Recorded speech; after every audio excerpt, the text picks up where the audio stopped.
So it was very interesting coming here because I didn't know actually what's going on or how it would be, and I realized there are a lot of people, very nice network, people are very open, and I like the support with all the digital equipment.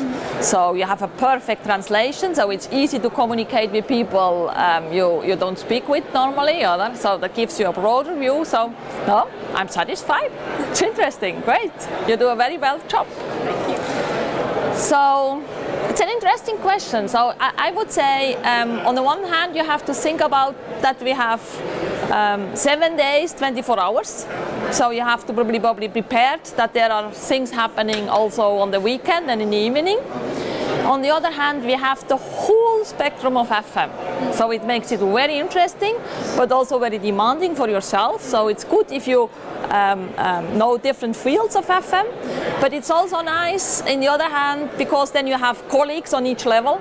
So you are not your own, there are several, because it's huge. So our department in our hospital, for example, we have 1,000 FM people. So it's really huge. So it makes, yeah, and that's the interesting thing, I think.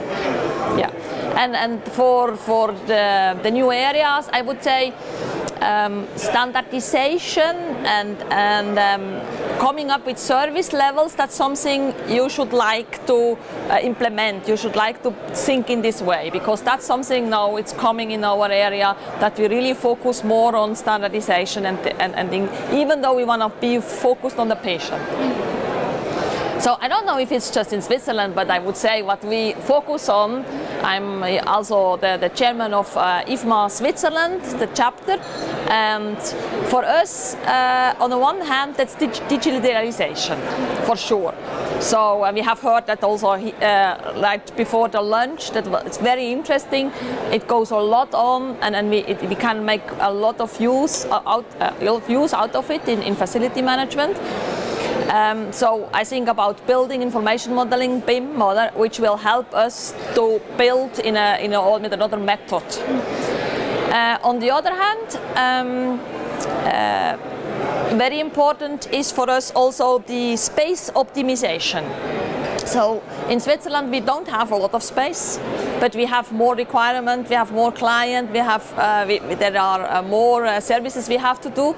So we have to find ways to use space in a more optimized way. For example, can we do things in the evening using the same space, then during the day something else would happen. Things like that. So that gives a completely other view.